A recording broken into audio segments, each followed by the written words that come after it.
Julius Caesar was captured by pirates at the age of 25.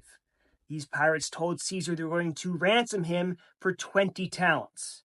To give you context, 1 talent was the equivalent of 50 years' worth of pay for an ordinary Roman soldier, so 20 talents is an enormous sum for a bunch of murderous pirates.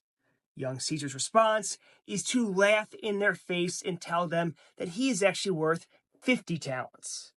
And I'm sure the pirates said, all right, that's a strange negotiating tactic, but sure, 50 talents it is, we'll take it. So Caesar sends away some of his people to go collect the money, and in the meantime, he goes to live with the pirates where they're holding him as captive. Only he doesn't behave like an ordinary captive. When he wants to go to sleep, he orders them to be quiet because he needs to sleep.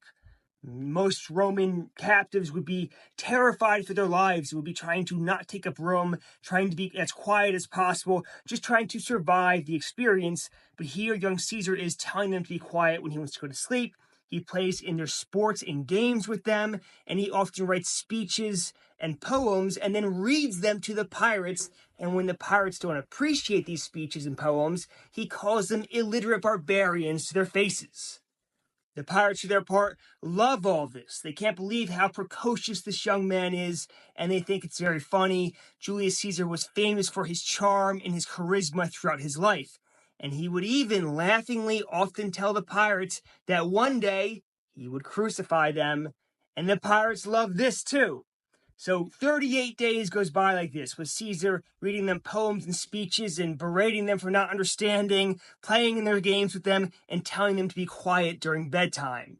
At the end of the 38 days, the ransom comes, the 50 talents is paid, and Caesar goes free.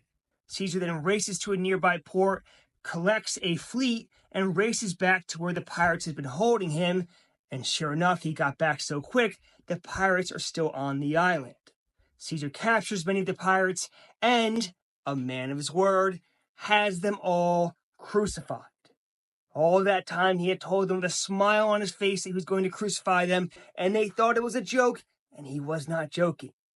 Only Caesar is famous for his clemency and his mercy. So before crucifying the pirates, he has all of their throats slit. Of course, clemency and mercy are relative terms, and this is the ancient world we're talking about, where brutality and severity and cruelty are the norm. So slitting their throats before crucifying them, a death that would normally take days and much suffering, is considered a mercy and considered clemency. If you want to know more about Julius Caesar and the fall of the Roman Republic, tune into my podcast, The March of History. The link is in the bio.